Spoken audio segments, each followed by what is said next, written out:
Hi everyone, இந்த வீடியோவில்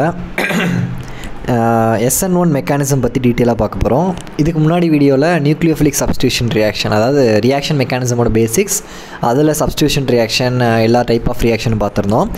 இதில் நியூக்ளியோஃபிலிக் சப்ஸ்டியூஷன் ரியாக்ஷனில் ஸ்பெசிஃபிக்காக SN1 ரியாக்ஷன் மெக்கானிசம் பற்றி படிக்க போகிறோம். அதுக்கு முன்னாடி நியூக்ளியோஃபிலிக் சப்ஸ்டியூஷன் ரியாக்ஷன்னா என்ன, அதில் என்ன டைப்ஸ் இருக்குது, SN1னா என்ன, எல்லாமே என்ன செய்யலாம் பார்க்கலாம். சாரி, தொண்டை கொஞ்சம் கெட்டி இருக்கிறதுனால please bear with my voice. Okay, so first nucleophilic substitution reaction என்ன? first substitution reaction ஆனது ஒரு ரியாக்ஷனில் ஒரு குரூப் வெளியே போகும்போது அதுக்கு பதிலாக இன்னொரு குரூப் வந்து சப்ஸ்டியூட் ஆகும். கரெக்டாக? இப்போ ஃபார் எக்ஸாம்பிள் AB + C அப்படின்னா இந்த B வெளியே போயிட்டு அதுக்கு பதிலாக C வந்து சப்ஸ்டியூட் ஆகும். கரெக்டாக? அப்போ ACன்னு நம்மளுக்கு கிடைக்கும். ஏன்னா இந்த B வெளியே போயிட்டு அதுக்கு பதிலாக C வந்து சப்ஸ்டியூட் ஆகுது. ஸோ ஒருத்தர் வெளியே போவாங்க, அதுக்கு பதிலாக ஒருத்தர் வந்து சப்ஸ்டியூட் ஆவாங்க. அதுதான் சப்ஸ்டியூஷன் ரியாக்ஷன். ஸோ இதில் நியூக்ளியோஃபிலிக் சப்ஸ்டியூஷன் ரியாக்ஷன்னா லீவிங் குரூப் லீவ்ஸ், ஒரு குரூப் என்ன செஞ்சிடும், வெளியே போயிடும். இந்த nucleophile substitutes the place of the leaving group. இப்போ ஃபார் எக்ஸாம்பிள் இதே ரியாக்ஷன் நம்ம எடுத்துக்கலாம். இதே ரியாக்ஷன் தான், AB + நியூக்ளியோஃபைல். அதாவது இந்த இடத்துல என்ன ஆகும்னா, இந்த B வெளியே போயிட்டு இந்த Bக்கு பதிலாக யார் வருவா, நியூக்ளியோஃபைல் வந்து சப்ஸ்டியூட் பண்ணுவாங்க. ஸோ இந்த B வெளியே போகுது பார்த்தீங்களா, இது வந்து லீவிங் குரூப்பாக வெளியே போயிடும். இந்த Bயோட இடத்துல யார் வரா, நியூக்ளியோஃபைல் வந்து சப்ஸ்டியூட் பண்ணுறாங்க. ஸோ அப்படி சப்ஸ்டியூட் பண்ணாங்கன்னா அது நியூக்ளியோஃபிலிக் சப்ஸ்டியூஷன் ரியாக்ஷன். அப்போ இந்த நியூக்ளியோஃபைல் வந்து இந்த Bயை சப்ஸ்டியூட் பண்ணி வெளியே பற்றிட்டு A நியூக்ளியோஃபைல் அப்படின்னு என்ன செய்யும், ப்ராடக்டாக ஃபார்ம் பண்ணும். இதான் நியூக்ளியோஃபிலிக் சப்ஸ்டியூஷன் ரியாக்ஷன். எக்ஸாம்பிள் பார்த்தீங்கன்னா பேஸ் ஹைட்ராலிசிஸ் ஆஃப் அல்கைல் ஹைட்ராலிசிஸ்னு போட்டிருக்கேன். சாரி, இந்த இடத்துல தப்பு. Alkyl halides. சரியா? Alkyl halides. அல்கைல் ஹாலைட்ஸ்னானது RX. கரெக்டாக? அதாவது ஆறுங்கிறது அல்கைல் குரூப், ஹாலஜன்ஸுங்கிறது எக்ஸ். ஸோ RX தான் நம்மளுக்கு அல்கைல் ஹாலைட்ஸ். எக்ஸாம்பிள் வந்து CH3 எடுத்துக்கலாம். ஹாலஜனுக்கு எக்ஸாம்பிள் புரோமின் எடுத்துக்கலாம். ஸோ CH3Br வந்து ஒரு அல்கைல் ஹாலைட். கரெக்டாக? So CH3Br. ஸோ இதை வந்து நான் செய்கிறேன், ஒரு நியூக்ளியோஃபைல் ஏதாவது ஆட் பண்ணுறேன். OH- வந்து ஒரு நியூக்ளியோஃபைல். சரியா? இந்த இடத்துல என்ன ஆகுதுன்னா, இந்த Br- வெளியே போயிட்டு அதுக்கு பதிலாக இந்த OH வந்து என்ன செய்யுது, சப்ஸ்டியூட் பண்ணுது. சப்போஸ் CH3OH அப்படின்னு நம்மளுக்கு கிடைக்கும். கரெக்டாக? ஸோ அந்த Br வெளியே போயிட்டு Br இடத்துல யார் சப்ஸ்டியூட் ஆகிறா, OH சப்ஸ்டியூட் ஆகுது. அதனால தான் நம்மளுக்கு இங்கே CH3OHன்னு கிடச்சிருக்கு. ஸோ இது ஒரு சப்ஸ்டியூஷன் ரியாக்ஷன். ஏன்? பிகாஸ் இந்த OH- வந்து ஒரு நியூக்ளியோஃபைலுங்கிறனால. ஸோ இந்த நியூக்ளியோஃபைல் போய் சப்ஸ்டியூட் ஆகுது இல்லை, ஸோ அதனால் நம்மளுக்கு இங்கே இது நியூக்ளியோஃபிலிக் சப்ஸ்டியூஷன் ரியாக்ஷன். ஸோ நியூக்ளியோஃபைல்னா என்ன, எலக்ட்ரோஃபைல்னா என்ன, எல்லாமே நம்ம அதில் சொல்லியிருக்கோம் இதுக்கு முன்னாடி இதில். ஸோ நியூக்ளியோஃபைலுக்கு எக்ஸாம்பிள் வாட்டர் ஒரு நியூக்ளியோஃபைல் தான், OH- ஒரு நியூக்ளியோஃபைல், ஹாலஜன்ஸ் நியூக்ளியோஃபைல் தான். நெக்ஸ்ட் பார்த்தீங்கன்னா அம்மோனியா ஒரு NH3, அம்மோனியா ஒரு நியூக்ளியோஃபைல் தான். ஆல்கஹால் ROH, இது எல்லாமே நியூக்ளியோஃபைலுக்கு எக்ஸாம்பிள்ஸ். சரியா? ஓகே. ஸோ SN1ஓட ஜென்ரல் ரியாக்ஷன் மெக்கானிசம் எப்படி இருக்கும்? ஸோ SN1 ரியாக்ஷன் வந்து 2 ஸ்டெப்பில் நடக்கும். ஃபஸ்ட்டு SN1 ரியாக்ஷன் ஆனது substitution nucleophilic unimolecular reaction. SN1 ஆனது சப்ஸ்டியூஷன் நியூக்ளியோஃபிலிக் யூனிமாலிகுலர் ரியாக்ஷன். இதுக்கு மீனிங் என்னன்னு நான் வந்து இந்த வீடியோவில் போக சொல்கிறேன். சரியா? இந்த வீடியோ ரொம்ப டீட்டெயில்டாக இருக்க போது எல்லாமே உங்களுக்கு சிலபஸ் கவர் பண்ணுற மாதிரி இருக்கும். மோஸ்ட்லி எல்லா கொஷின்ஸுமே நீங்கள் ஆன்சர் பண்ணுற அளவுக்கு இருக்கும். சரியா? ஸோ ஜென்ரல் மெக்கானிசம் பார்த்திங்கன்னா இது 2 ஸ்டெப்பாக இந்த ரியாக்ஷன் நடக்க போகுது. ஸோ ஸ்டெப் 1 என்ன அப்படின்னா, it is loss of a leaving group. First ஸ்டெப்பில் என்ன ஆகும்னா, லீவிங் குரூப் வெளியே போகுது. சரியா? This is the first step. So first step என்ன? First step is one minute. First step என்னென்னா loss of the leaving group. Leaving group வெளியே போகுது. எப்படி? நல்லா பாருங்கள். இப்போ நான் என்ன செஞ்சுக்கிறேன், ஏதோ ஒரு ரியாக்டன்ட் RXன்னு எடுத்துக்கிறேன். ஸோ ஃபஸ்ட்டு ஸ்டெப்பில் என்ன ஆகும் அப்படின்னா, இந்த லீவிங் குரூப் வெளியே போகும். It is a slow step. So first ஸ்டெப்பில் இந்த X- என்ன செஞ்சுட்டு வெளியே போயிட்டு R+ ஃபார்ம் ஆகும். அதாவது நல்லா பாருங்கள், இந்த X வந்து என்ன செஞ்சிடும், இந்த பாண்டை எடுத்துகிட்டு X- வெளியே போயிடும். அப்போ இந்த R எப்படி இருக்கும், R+ இருக்கும். ஸோ ஃபஸ்ட் ஸ்டெப்பில் என்ன ஆகுது, இந்த Xங்கிறது லீவிங் குரூப். சரியா? இந்த லீவிங் குரூப் ஃபஸ்ட்டு ஸ்டெப்பில் வெளியே போயிடும். X வெளியே போயிடும். எப்படி போகும், X- வெளியே போகும். இந்த பாண்ட் இருக்குல்ல, இந்த பாண்டை எடுத்துகிட்டு போகிறனால இந்த X வந்து என்னது, மைனஸ் சார்ஜில் வெளியே போயிடுச்சு. அப்போ R வந்து ப்ளஸில் இருக்கும். இது ஃபஸ்ட் ஸ்டெப். செகண்ட் ஸ்டெப் என்ன ஆகும், ஸ்டெப் 2 அப்படின்னு பார்த்தீங்கன்னா attack of nucleophile. Second step என்னது, attack of nucleophile on carbocation. Second step என்னது, attack of nucleophile on carbocation. அது எப்படி நடக்கும், ரொம்ப சிம்பிள். இப்போ இங்கே ஃபஸ்ட் ஸ்டெப்பில் ஒரு R+ ஃபார்ம் ஆகிருக்கு பார்த்தீங்களா, இந்த R+ வந்து யார் அட்டாக் பண்ணுவான், நியூக்ளியோஃபைல் வந்து அட்டாக் பண்ண போகுது. ஸோ அப்போ R+ nucleophile gives R nucleophile. இந்த மைனஸ் போய் என்ன செய்யும், இதை அட்டாக் பண்ணி இந்த ஆரும் நியூக்ளியோஃபைலும் பாண்டை ஃபார்ம் பண்ணி R நியூக்ளியோஃபைல்னு ஃபார்ம் ஆயிரும். அப்போ ஃபஸ்ட்டு ஸ்டெப்பில் இந்த எக்ஸ் லீவிங் குரூப் வெளியே போகுது, செகண்ட் ஸ்டெப்பில் நியூக்ளியோஃபைல் வந்து ஆட் ஆகுது. அப்போ லீவிங் குரூப் ஒரு ஸ்டெப்பில் வெளியே போகுது, நியூக்ளியோஃபைல் இன்னொரு ஸ்டெப்பில் ஆட் ஆகுது. இதான் வந்து SN1 reaction. So first step தான் நம்மளுக்கு ஸ்லோ ஸ்டெப் அப்படிங்கிறனால it is the rate determining step. இந்த ஃபஸ்ட்டு ஸ்டெப் தான் நம்மளுக்கு என்னது ரேட் டிட்டர்மைனிங் ஸ்டெப், RDSன்னு சொல்லலாம். அப்போ ரேட் வந்து எதை பொறுத்து தான் இருக்கும், இந்த ஃபஸ்ட்டு ஸ்டெப்பை பொறுத்து தான் இருக்கும். So rates equal to K into reactant யார் இருக்கா, RX. இந்த RX மட்டும்தான் இருக்குது. ஸோ அப்போ K இன்ட்டு RX. ரேட் எழுத தெரியும்ல, rates equal to rate constant into reactant concentration. So இங்கே ரியாக்டன்ட் யார் இருக்கா, RX மட்டும்தான் ஃபஸ்ட் ஸ்டெப்பில் ரியாக்டன்ட் இருக்குது. அப்போது இந்த RXை பொறுத்து மட்டும்தான் ரேட் இருக்கும். ஸோ இந்த ஒரு மாலிகுலை மட்டுமே பொறுத்து ரேட் இருக்கிறனால தான் இதை நம்ம என்ன சொன்னோம், யூனி மாலிகுலர் SN1 அப்படின்னு சொல்கிறோம். சரியா? அண்ட் இது வந்து ஒரு ஃபஸ்ட் ஆர்டர் கைனடிக்ஸை ஃபாலோ பண்ணும். ஃபஸ்ட் ஆர்டர் கைனடிக்ஸை ஃபாலோ பண்ணும். ஏன் ஃபஸ்ட் ஆர்டர், பிகாஸ் இது பவர் 1 தான் இருக்குது. ஸோ ஒரே ஒரு மாலிகுல் தானே இருக்குது. ஸோ ஃபஸ்ட் ஆர்டர் கைனடிக்ஸை ஃபாலோ பண்ணும். இப்போ ஒரு எக்ஸாம்பிள் நம்ம எடுத்துக்கலாம். ஒரு எக்ஸாம்பிள் எடுத்துப்போம். ஃபார் எக்ஸாம்பிள் ஒரு டெர்ஷரி அல்கைல் புரோமைடு எடுத்துக்கிறேன். சரியா? டெர்ஷரி அல்கைல் புரோமைடு ஃபஸ்ட் ஸ்டெப்பில் நான் லீவிங் குரூப் வெளியே போகணும். கரெக்டாக? இங்கே நம்ம என்ன பார்த்துருக்கோம், first step loss of leaving group வெளியே போகணும். இங்கே யார் லீவிங் குரூப்னா bromine. So mostly leaving groups வந்து இந்த ஹாலஜன்ஸாக இருக்கும். புரோமின், குளோரின், அயோடின், அப்புறம் டொசைல் குரூப், OTS, OMS, இந்த மாதிரி சல்ஃபோனேட் குரூப்ஸ் நிறைய லீவிங் குரூப்ஸ் இருக்குது. ஸோ மெயின்லி ஹாலஜன்ஸ் இருக்கும், புரோமின், குளோரின், அயோடின், அப்புறம் டொசைல், மொசைல், இந்த மாதிரி மெசிலேட், இந்த சல்ஃபனேட்ஸ் குரூப்ஸ் எல்லாம் நிறையா இருக்குது. ஸோ அந்த மாதிரி குரூப்ஸ் தான் நம்மளுக்கு என்ன செய்யும், லீவிங் குரூப்ஸாக இருக்கும். நம்ம எக்ஸாம்பிள் சால்வ் பண்ணும்போது உங்களுக்கு புரியும். ஸோ அப்போ ஃபஸ்ட்டு ஸ்டெப்பில் இங்கே புரோமின் தான் லீவிங் குரூப். அது என்ன செய்யுது, ஃபஸ்ட்டு ஸ்டெப்பில் வெளியே போயிடும். எப்படி போகுது, இந்த பாண்டை எடுத்துகிட்டு வெளியே போகுது. அப்போ நம்மளுக்கு என்ன ஆகும், Br மைனஸாக வெளியே போயிடும். அப்போ பக்கத்தில் இந்த கார்பனுக்கு பாசிட்டிவ் சார்ஜ் கிடச்சிரும். எப்படி கிடைக்குதுன்னு பார்த்தீங்களா, இந்த கார்பன், இந்த பாண்ட் இருக்குது பார்த்தீங்களா. ஸோ இந்த பாண்ட் வந்து இந்த கார்பன் ஒரு எலக்ட்ரானை கொடுத்துருக்கும், புரோமின் ஒரு எலக்ட்ரானை கொடுத்துருக்கும். கரெக்டாக? ஸோ இந்த கார்பனோட ஒரு எலக்ட்ரான் இருக்குது, புரோமினோட ஒரு எலக்ட்ரான் இருக்குது இந்த பாண்டில். ஸோ இந்த ரெண்டு எலக்ட்ரான், கார்பனோட எலக்ட்ரான் ப்ளஸ் புரோமினோட எலக்ட்ரான் ரெண்டுமே எடுத்துகிட்டு புரோமின் போகிறனால இதுக்கு மைனஸ் சார்ஜ் கிடைக்குது. பிகாஸ் கார்பனோட எக்ஸ்ட்ரா எலக்ட்ரான் அதோட புரோமினோட எலக்ட்ரான் ரெண்டையும் சேர்த்து எடுத்துகிட்டு போகுது. எக்ஸ்ட்ரா எலக்ட்ரான் எடுத்துகிட்டு போகிறனால புரோமினுக்கு மைனஸ். ஏன்னா புரோமின் அதோட எலக்ட்ரான் மட்டும் எடுத்துகிட்டு போகல, பக்கத்தில் இருக்க கார்பனோட எக்ஸ்ட்ரா எலக்ட்ரானையும் சேர்த்து எடுத்துகிட்டு போகிறனால எக்ஸ்ட்ரா எலக்ட்ரான் எடுத்துகிட்டு போகிறனால மைனஸ் சார்ஜ். அப்போ கார்பன் அதோட எலக்ட்ரானை கொடுத்துருச்சு புரோமினுக்கு. ஸோ கார்பனுக்கு பாசிட்டிவ் சார்ஜ். ஸோ இப்படி தான் இது என்ன செய்யுது, ப்ளஸ் மைனஸாக இந்த இடத்துல பிரியுது. ஸோ அப்போ என்ன வரும் இந்த இடத்துல, C plus CH3 CH3 CH3 plus Br minus. கரெக்டாக? ஏன்னா இந்த Br மைனஸ் வெளியே போயிடுச்சு ஃபஸ்ட் ஸ்டெப். செகண்ட் ஸ்டெப் என்ன ஆகும், இந்த கார்போகேட்டையானை வந்து யார் செய்வா, நியூக்ளியோஃபைல் வந்து அட்டாக் பண்ணும். ஸோ செகண்ட் ஸ்டெப்பில் இந்த கார்போகேட்டைன் எழுதிக்கோங்க. ஸோ நியூக்ளியோஃபைல் ஏதோ ஒரு நியூக்ளியோஃபைல் OH மைனஸ் ஒரு நியூக்ளியோஃபைல் நான் எடுத்துக்கிறேன். சரியா? ஸோ இந்த நியூக்ளியோஃபைல் போய் என்ன செய்யும், இந்த கார்போகேட்டையானை அட்டாக் பண்ணி எப்போல்லாம் மைனஸ் போய் அட்டாக் பண்ணுதோ அப்போல்லாம் ஒரு பாண்டை ஃபார்ம் பண்ணிடும். சரியா? அப்போ இந்த OH மைனஸ் போய் இந்த கார்பன் அட்டாக் பண்ணிச்சுன்னா என்ன அர்த்தம், இந்த OH மைனஸ் கார்பனோட ஒரு பாண்டை ஃபார்ம் பண்ணிருச்சு அப்படின்னு அர்த்தம். அப்போது Cக்கும் OHக்கும் ஒரு பாண்ட் வந்துருச்சு. மேலே ஒரு மெத்தில் குரூப், சைடில் ஒரு மெத்தில் குரூப், கீழே ஒரு மெத்தில் குரூப். சரியா? இந்த COH பாண்டு ஃபார்ம் பண்ணிருச்சு. அப்போ ஃபஸ்ட்டு ஸ்டெப்பில் புரோமின் வெளியே போகுது. ஸோ புரோமினோட இடத்துல OH சப்ஸ்டியூட் ஆகுது. பட் இது 2 ஸ்டெப்பாக நடக்குது அப்படிங்கிறத தெரிஞ்சுக்கோங்க. நெக்ஸ்ட்டு இதில் இன்னொரு முக்கியமான விஷயம், stereo chemistry of the product வந்து எப்படி இருக்கும். இப்போ SN2 மெக்கானிசமில் இன்வெர்ட்டட் ப்ராடக்ட் இருக்கும், அதை நம்ம SN2 பார்க்கும்போது சொல்லுவோம். பட் இதில் வந்து ப்ராடக்ட் வந்து ஒரு ரெசிமிக் மிக்சராக இருக்கும். ரெசிமிக் மிக்சரானது R கான்ஃபிகரேஷன் ப்ராடக்ட்டும் ஃபார்ம் ஆகிருக்கும், S கான்ஃபிகரேஷன் ப்ராடக்ட்டும் ஃபார்ம் ஆகிருக்கும். ஸ்டீரியோ உங்களுக்கு அந்தளவுக்கு நீங்கள் பேசிக்ஸ் தெரியலன்னா நான் சொல்கிறேன் இந்த இதுக்கு எப்படி நீங்கள் தெரிஞ்சுக்கணுன்னு. R ப்ராடக்ட் S ப்ராடக்ட்னா வேறு ஒன்றும் இல்லை. இப்போ ஃபார் எக்ஸாம்பிள் இந்த இடத்துல கார்போகேட்டையான் ஃபார்ம் ஆகுது பார்த்தீங்களா, ஃபஸ்ட்டு ஸ்டெப்பில் ஒரு கார்போகேட்டையான் ஃபார்ம் ஆகுது இந்த ஸ்டெப்பில். ஸோ இந்த கார்போகேட்டையான் வந்து ஒரு பிளேனார் கான்ஃபிகரேஷனில் இருக்கும். கரெக்டாக? பிகாஸ் இங்கே பாருங்கள், ஃபஸ்ட்டு இந்த நம்ம ரியாக்டன்ட் எடுத்துருக்கோமா, இதான ரியாக்டன்ட். இந்த ரியாக்டன்ட் எத்தனை பாண்ட் இருக்குது, 1 2 3 4.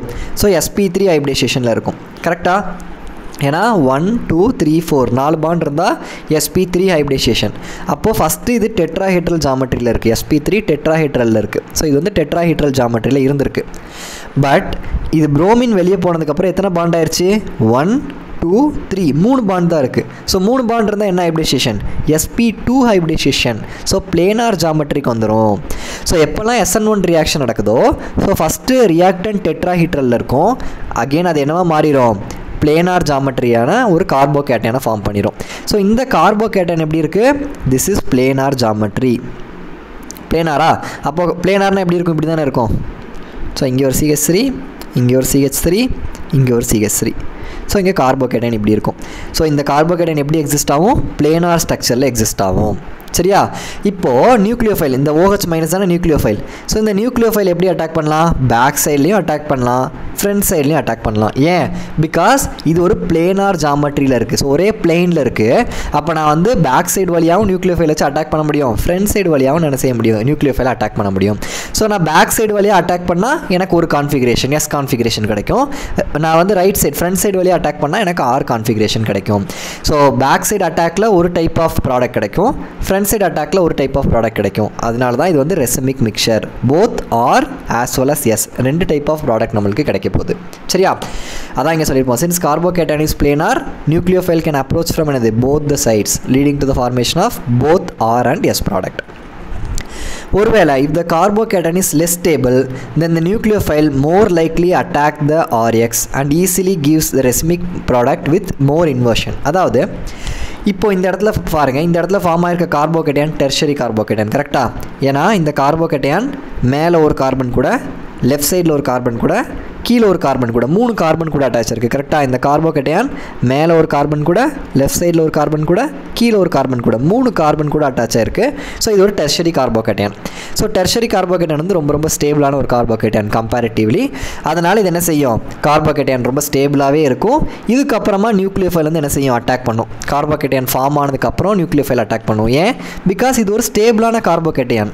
இது ஃபார்ம் ஆகிற வரைக்கும் நியூக்ளியோஃபைலால் வெயிட் பண்ண முடியும். ஏன்னா இது ஒரு ஸ்டேபிள் ஸ்பீஷிஸ் தானே. ஸோ இது வந்து ஃபார்ம் ஆகி கொஞ்சம் ஸ்டேபிளாக, ஓரளவுக்கு ஸ்டேபிளாக இருக்கும். அதுக்கப்புறம் நியூக்ளியோஃபைல் வந்து என்ன செய்யும்? பொறுமையாக அட்டாக் பண்ணும். ஒருவேளை நீங்கள் எடுத்துக்கிற ஒரு ரியாக்டன்ட் வந்து ஒரு லெஸ் ஸ்டேபிள் கார்போகேட்டைனை ஃபார்ம் பண்ணுதுன்னு வச்சுக்கோங்க, ஒரு செகண்டரி கார்போகேட்டைனை ஃபார்ம் பண்ணுதுன்னு வச்சுக்கோங்க, அது லெஸ் ஸ்டேபிள். அப்போது அந்த கார்போகேட்டைன் ஃபார்ம் ஆகிற வரைக்கும் நியூக்ளியோஃபைல் வெயிட் பண்ணாது. ஏன்னா அந்த கார்போகேட்டைன் ஃபார்ம் ஆகிற கார்போகேட்டைன் எப்படி இருக்குது? லெஸ் ஸ்டேபிளாக இருக்கும். அப்போ அது வந்து ஃபார்ம் ஆச்சுனாலும் லெஸ் ஸ்டேபிளாக இருக்கிறனால அது வரைக்கும் நியூக்ளியோஃபைல் வெயிட் பண்ணாது. என்ன செஞ்சிடும்? டேரெக்டாக இந்த RXலேயே போய் என்ன செஞ்சிடும்? அட்டாக் பண்ண ஆரம்பிச்சிடும். ஸோ அப்படி டேரெக்டாக இந்த ரியாக்டன்ட்லேயே போய் நியூக்ளியோஃபைல் அட்டாக் பண்ண ஆரம்பிச்சுன்னா நம்மளுக்கு மோர் இன்வெர்ட்டட் ப்ராடக்ட் நம்மளுக்கு என்ன செய்யும்? கிடைக்கும். பேக் சைடில் தான் மோர் அட்டாக் நடக்கும். அப்போ மோர் இன்வர்ஷன் ப்ராடக்ட் கிடைக்கும். இதெல்லாம் நம்ம வந்து எக்ஸாம்பிளில் பார்ப்போம், அப்போ உங்களுக்கு புரியும். ஸோ அப்போ நீங்கள் என்ன புரிஞ்சுக்கணும்? கார்போகேட்டைன் ரொம்ப ரொம்ப ஸ்டேபிளாக இருந்தால் நம்மளுக்கு racemic mixture 50% R 50% S product form ஆகும். Both R as well as S equal அமௌண்ட்டில் ஃபார்ம் ஆகும்.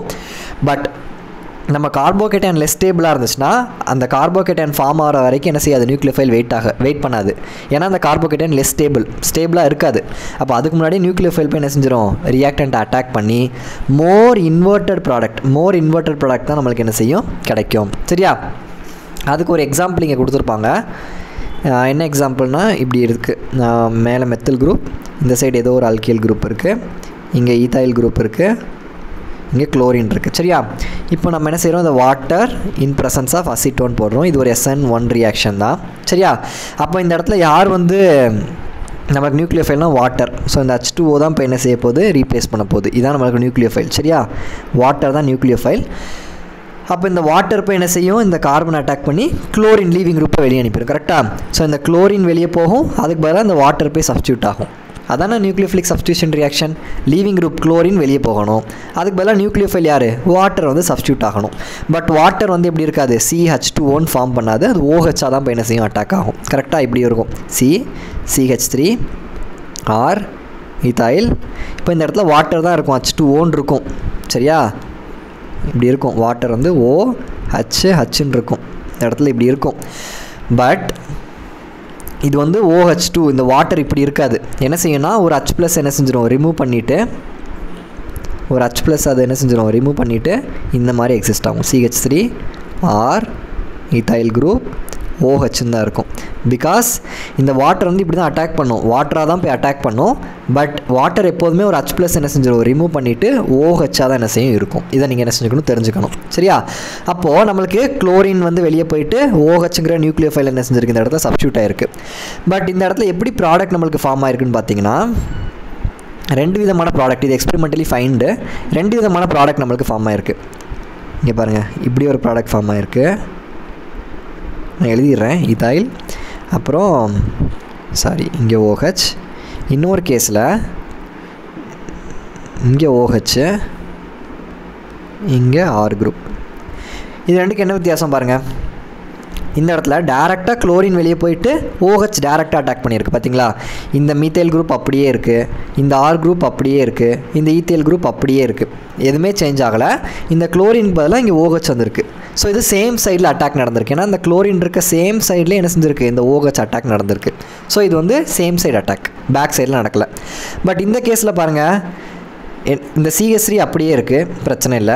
தென் இந்த ஈத்தேலும் அப்படியே தான் இருக்குது, அதில் பிரச்சனை இல்லை. பட் இந்த R பாருங்கள், இந்த சைடு லெஃப்ட் சைடில் இருக்கிற R என்ன செஞ்சுருக்கு, இந்த சைடு ரைட் சைடில் போயிருக்கு. நோட் பண்ணிங்களா, இங்கே R லெஃப்ட் சைடில் இருக்குது, இந்த சைடு போகும்போது என்ன இருக்குது, ரைட் சைடில் போயிருக்கு. அப்போது அட்டாக் என்ன செஞ்சுருக்கோம், இந்த OH போய் பேக் சைடில் அட்டாக் பண்ணி இந்த R குரூப்பை முன்னாடி தள்ளி விட்டுருச்சு. புரியுதா. இந்த OH போய் என்ன செஞ்சுருக்கு, பேக் சைடில் அட்டாக் பண்ணனால தான் இந்த OH பேக் சைடில் நம்மளுக்கு இங்கே ஃபார்ம் ஆகிருக்கு. சரியா. அப்போ அதனால தான் R குரூப் முன்னாடி என்ன செஞ்சிருச்சு, புஷ் ஆயிடுச்சு. ஸோ அதனால தான் R இங்கே நம்மளுக்கு என்ன செஞ்சிருக்கு, கிடச்சிருக்கு. ஸோ இதில் பர்சன்டேஜ் பார்த்தீங்கன்னா இந்த ரெண்டு ப்ராடக்ட்டுக்கும் இது வந்து 39.5%. இது ரிட்டன்ஷன். இது 60% நம்மளுக்கு 60.5% இன்வர்ஷனில் கிடச்சிருக்கு. புரியுதா. இன்வர்ஷன் என்னென்னு புரியுதா. இங்கே பாருங்கள், இந்த CL இடத்துல அப்படியே OH வந்துச்சுன்னா சேம். ஸோ சேம் அப்படிங்கிறனால இது ரிட்டன்ஷன்னா அப்படி நம்ம IPLலாம் ரீட்டைன் பண்ணுறாங்கன்னு சொல்கிறாங்களே பிளேயர்ஸ், அப்படின்னா ரிட்டன்ஷனாக தக்க வச்சுக்கிறது.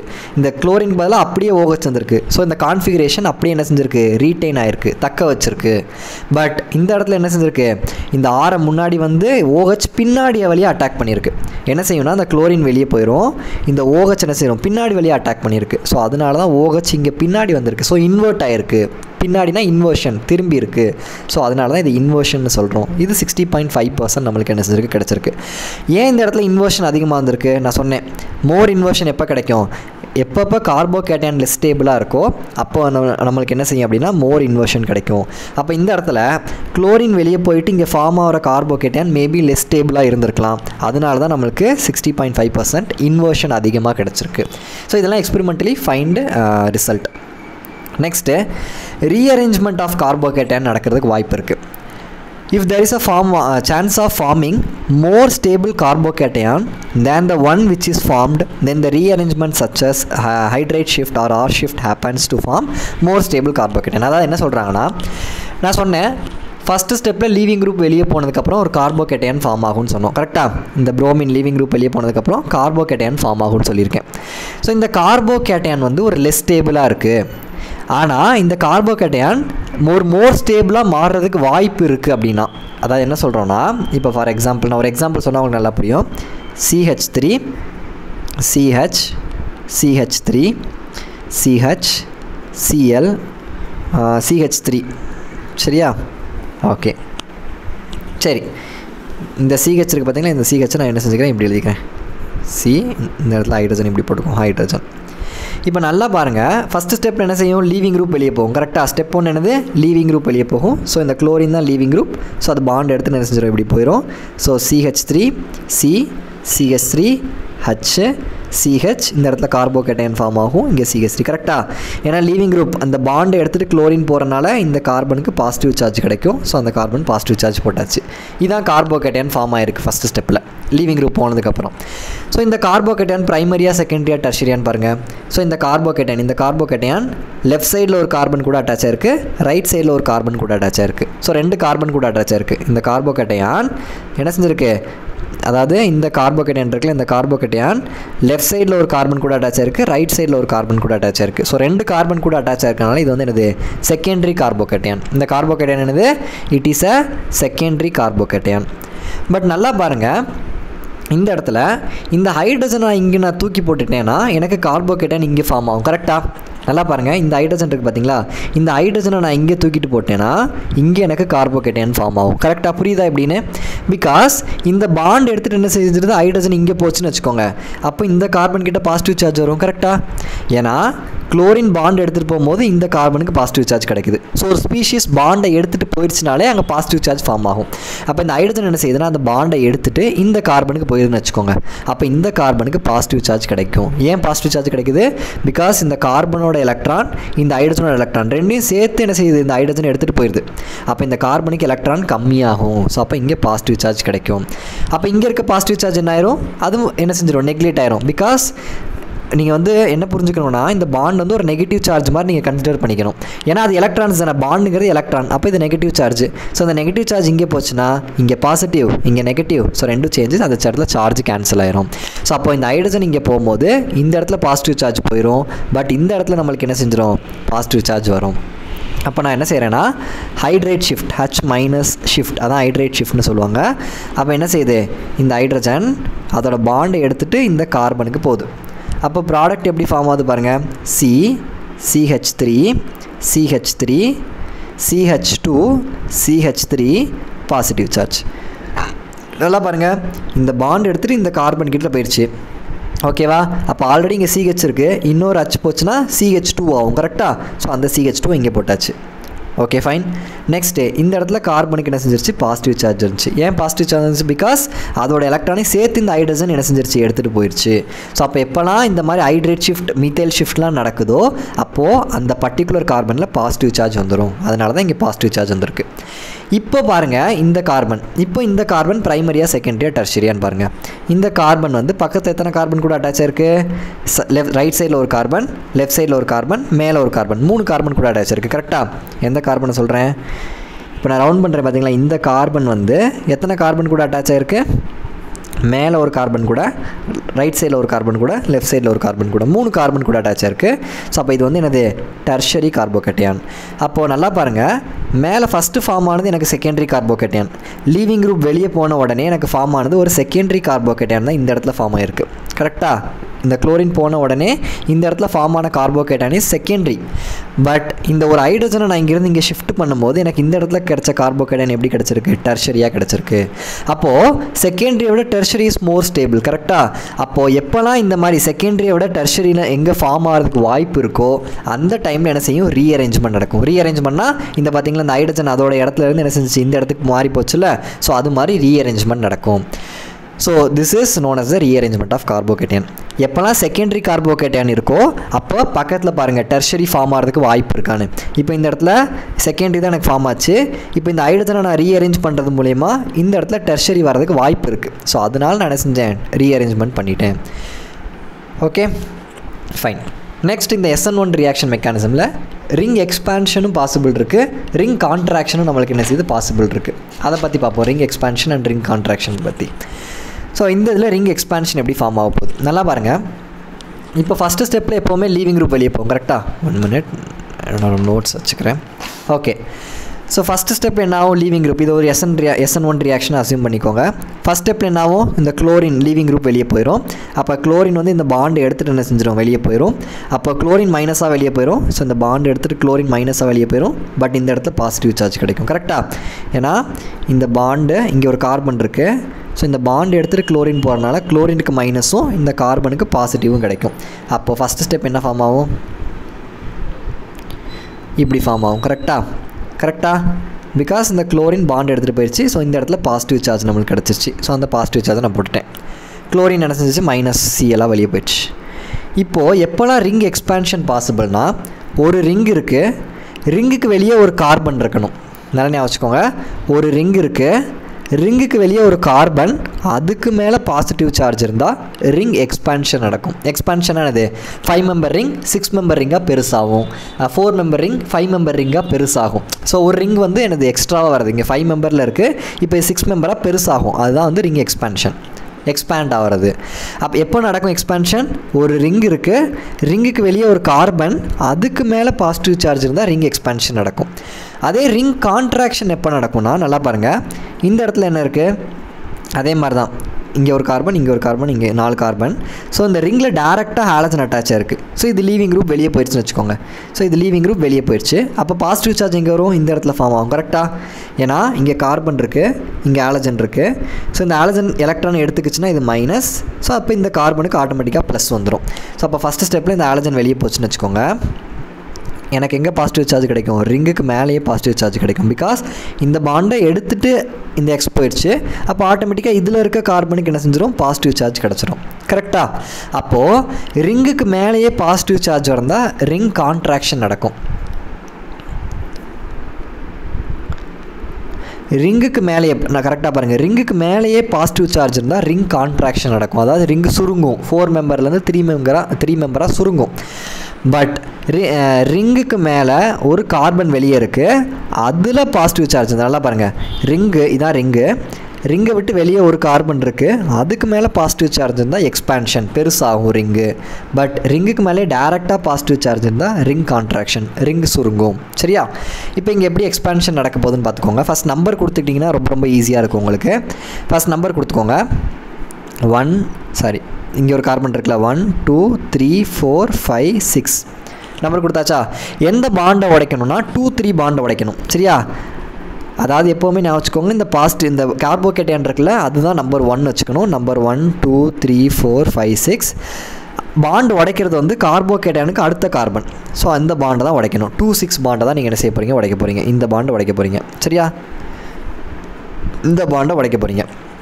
உடச்சிட்டு என்ன செய்ய போகிறோன்னா, இந்த 1ஐயும் 6ஐயும் நான் ஜாயின் பண்ண போகிறேன். நான் வச்சுக்கோங்க, 2ஐயும் 6ஐயும் உடச்சிட்டு 1ஐயும் 6ஐயும் ஜாயின் பண்ண போகிறோம். அப்போ என்ன ஆகும்? நல்லா பாருங்கள், இந்த 2 6 உடஞ்சிருக்கு கரெக்டாக. அப்போ நான் இங்கே டாட்டடாக போடுறேன். கொஞ்சம் இது ஒரு இதை புரிஞ்சுக்கிட்டிங்கன்னா ஈஸி. நம்பர் கொடுத்துக்கலாம். இது 1, இங்கே பாசிட்டிவ் சார்ஜ் இருக்குது. 1 2 3 4 5 6 எந்த பாண்டு உடச்சிருக்கோம்? 2க்கும் 6க்கும் நடுவில் இருக்க பாண்டை உடச்சிருக்கோம். அப்போ 2க்கும் 6க்கும் நடுவில் பாண்டு உடையுது. ஸோ அப்போ நான் டாட்டாக என்ன செஞ்சுக்கிறேன், அதை மென்ஷன் பண்ணிக்கிறேன். எதுக்கு நடுவில் பாண்டு ஃபார்ம் ஆகுது? 1க்கும் 6க்கும் நடுவில் பாண்டு ஃபார்ம் ஆகுது. அப்போ நம்ம என்ன செஞ்சுக்கணும், 1க்கும் 6க்கும் நடுவில் பாண்டு ஃபார்ம் ஆகுது. ஸோ அதை ஒரு கலரில் போட்டுக்கலாம். சரியா? இப்போ பாசிட்டிவ் சார்ஜ் வந்து என்ன செஞ்சிடும், காமனாக வெளியே போட்டுக்கலாம். ஏன்னா இதில் எதுலேயுமே இப்போ கரெக்டாக இதுக்கு மேலே பாசிட்டிவ் சார்ஜ் இருக்குது அப்படின்னு அர்த்தம் இல்லை. வெளியே காமனாக போட்டுக்கலாம். இப்போது 2 6 பாண்ட் உடையுது, 1 6 பாண்ட் என்ன செய்யுது, புதுசாக வருது. அப்போ மொத்தம் எத்தனை மெம்பர் ரிங் இருக்குது? 1 2 3 4 5 6 6மே என்ன செய்யுது, ஜாயின் பண்ணுது. அப்போ இங்கே 6 மெம்பர் ரிங் ஃபார்ம் ஆகுது. கரெக்டாக? ஏன்னா இங்கே 1ஐயும் 6ஐயும் ஜாயின் பண்ணிட்டோம். அப்போ 1 2 3 4 5 6 6 மெம்பர் ரிங் வந்துருச்சு. அப்போ 1 2 3 4 5 6 நம்பர் போட்டுக்கோங்க. 1 2 3 4 5 6 எதுக்கு மேலே இப்போ கார்போகேட்டையான் இருக்கும் அப்படிங்கிறது ரொம்ப இம்பார்ட்டன்ட். எதுக்கு மேலேனா 2க்கு மேலே கார்போகேட்டையான் வரும். ஏன் அப்படின்னா நல்லா பாருங்கள், இந்த 2க்கும் 6க்கும் பாண்டை உடைச்சோம் கரெக்டாக. இந்த 2 6 பாண்டை உடைக்கிறோம். 2ல் ப்ளஸ்ஸையும் 6ல் மைனஸையும் போடுங்க. சரியா? ஈஸியாக ஞாபகம் வச்சுக்கிறதுக்கு நான் சொல்கிறேன். இந்த 2 6 பாண்டை உடைக்கிறீங்க கரெக்டாக. உடைக்கும் போது 2க்கு மேலே ப்ளஸ்ஸையும் 6க்கு, ஏன்னா பாண்டு உடைச்சா ப்ளஸ் மைனஸாக தான் பிரியும் கரெக்டாக. அப்போ இந்த 2 6 பாண்டை உடைச்சிங்கன்னா 2க்கு மேலே ப்ளஸ்ஸையும் 6க்கு மேலே மைனஸையும் போட்டுக்கோங்க. போட்டுட்டு இப்போ இந்த 6ல் இருக்க மைனஸையும் 1ல் இருக்க ப்ளஸ்ஸையும் என்ன செஞ்சுருங்க, ஜாயின் பண்ணிக்கோங்க. ப்ளஸ் மைனஸை ஜாயின் பண்ணிக்கோங்க. அப்போ 2ல் இருக்க பாசிட்டிவ் அப்படியே தான் இருக்கும். அதனால் 2க்கு மேலே பாசிட்டிவ் சார்ஜ் வந்துடும். பட் 6ல் இருக்க நெகட்டிவும் 1ல் இருக்க பாசிட்டிவ் சேர்ந்துடும். அது ரெண்டும் சேர்ந்து தான் என்ன செஞ்சிச்சு, இந்த இடத்துல பாண்டு ஃபார்ம் பண்ணிச்சு. 1ம் 6 என்ன செஞ்சிச்சு, பாண்டை ஃபார்ம் பண்ணிச்சு. புரியுதா? ஈஸியாக ஞாபகம் வச்சுக்கணும்னா இந்த பாண்டை உடச்சிருங்க. 2க்கும் 6க்கு நடுவில் இருக்க பாண்டு உடச்சி 2க்கு மேலே ப்ளஸ் 6க்கு மேலே மைனஸ் போட்டுக்கோங்க. இந்த 6ல் இருக்க மைனஸும் 1ல் இருக்க ப்ளஸ் மைனஸ் பாண்டு ஃபார்ம் பண்ணிடும். 1 6 இந்த பாண்ட் ஃபார்ம் பண்ணியிருக்கு பார்த்தீங்களா, இந்த இடத்துல இப்படி ஃபார்ம் பண்ணிடும். ஆனால் 2க்கு மேலே இருக்க ப்ளஸ் என்ன செய்யும், அப்படியே தான் இருக்கும். அதனால தான் நான் என்ன செய்யணும், செகண்ட் நம்பருக்கு மேலே பாசிட்டிவ் சார்ஜ் கார்போகேட்டையானை போட்டுருங்க.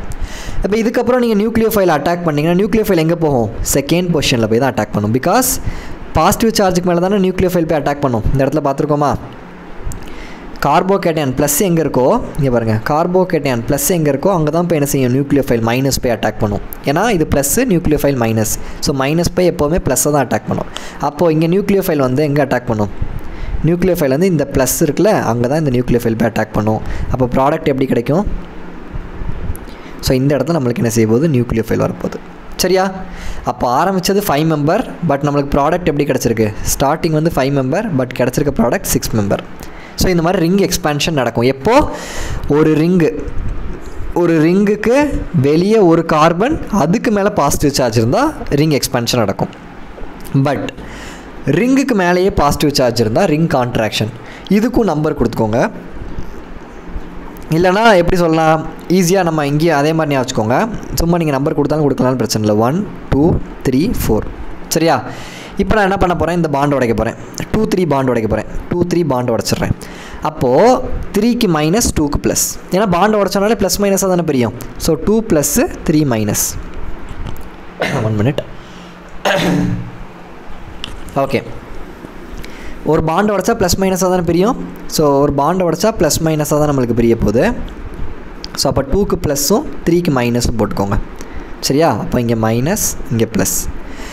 இப்போ பாருங்கள், இந்த ப்ளஸும் மைனஸும் சேர்ந்துடும். 1 3 இங்கே பார்த்தீங்களா, இது இருக்குது பார்த்தீங்களா. ஸோ இது ரெண்டு என்ன செஞ்சிடும், சேர்ந்துடும். ஏன்னா ப்ளஸும் மைனஸும் தான் எப்போதும் நம்மளுக்கு சேரும். ஸோ அப்போ 1ல் இருக்க ப்ளஸும் 3ல் இருக்க மைனஸ் என்ன செஞ்சிடும், இங்கே இப்படி சேர்ந்துடும். இந்த பாண்டு உடஞ்சிருச்சு, 2 3 பாண்டு உடஞ்சிருச்சு. அப்போது நான் இது எப்படி எழுதிக்கலாம், இப்படி எழுதிக்கலாமா, இப்படி எழுதிக்கலாம் கரெக்டாக. பிகாஸ் இந்த 1 நம்பர் கொடுத்துட்டா உங்களுக்கு ஈஸியாக புரியும். 1 4 3 2 என்ன பண்ணியிருக்கோம், இந்த 1 4 இருக்குது பார்த்தீங்களா, அது அப்படியே போட்டாச்சு 1 4. சரியா? இந்த 3 4 இருக்குது பார்த்தீங்களா, இதையும் அப்படியே போட்டேன் 3 4. என்ன பண்ணியிருக்கோம், 2 3 பாண்டை உடச்சி 1ஐயும் 3யும் சேர்த்துருக்கோம். ஸோ 1ம் 3யும் இங்கே சேர்ந்துருச்சு. ஓகே, இந்த 1 கூட 2 இருக்குது பார்த்தீங்களா, இந்த 1 கூட 2வையும் அப்படியே போட்டாச்சு. பட் இப்போ இங்கே முக்கியமான விஷயம் என்னது, 2க்கு மேலே பாசிட்டிவ் சார்ஜ் இருக்குது. ஸோ அப்போ இந்த இடத்துல இந்த 2க்கு மேலே என்ன செஞ்சிடும், பாசிட்டிவ் சார்ஜ் கிடச்சிரும். அப்போ நான் இதை எப்படி வரைஞ்சிக்கலாம், இப்படி வரைஞ்சிக்கலாமா, இப்படி வரைஞ்சிக்கலாமா கரெக்டாக. பிகாஸ் இது ஒரு 3 மெம்பர் ரிங் கரெக்டாக. 1 2 3 இது ஒரு 3 மெம்பர் ரிங். ஸோ அந்த 3 மெம்பர் ரிங்கை நான் இங்கே வரைஞ்சிட்டேன், சைக்ளோப்ரோப்பைன் வரைஞ்சிட்டேன். அதில் ஃபஸ்ட் பொசிஷனில் ஒரு மெத்தில் குரூப் இருக்குது. ஸோ அந்த ஃபஸ்ட்டு பொசிஷனில் ஒரு மெத்தில் குரூப் இருக்குது, அதான் நான் இங்கே போட்டிருக்கேன். சரியா?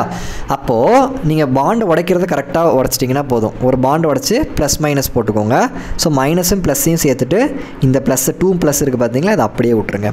அதே தான் இங்கேயும் நம்ம ரிங் எக்ஸ்பான்ஷன்லேயே அதே தான் பண்ணோம். 2 6 பாண்டை உடச்சிருங்க, இங்கே மைனஸ் இங்கே ப்ளஸ் போட்டுட்டு ப்ளஸ் மைனஸை சேர்த்துருங்க. அப்போ 5 மெம்பர் 6 மெம்பராக மாறிடும். சரியா? ஸோ இப்படி ரிங் எக்ஸ்பான்ஷன் கான்ட்ராக்ஷன் இருக்கும். இதெல்லாமே ரொம்ப ரொம்ப பேசிக்கான விஷயங்கள். அண்டு நிறைய இடத்துல நம்ம நோட் பண்ணாமல் வெறும் மெக்கானிசம்னா இவ்வளோ தான், SN1 SN2 2 ஸ்டெப்பில் நடக்கும். ஒரு ஸ்டெப்பில் லீவிங் குரூப் வெளியே போகும், இன்னொரு ஸ்டெப்பில் நியூக்ளியோஃபைல் வரும்னு மட்டும் தான் படிச்சிருப்போம்.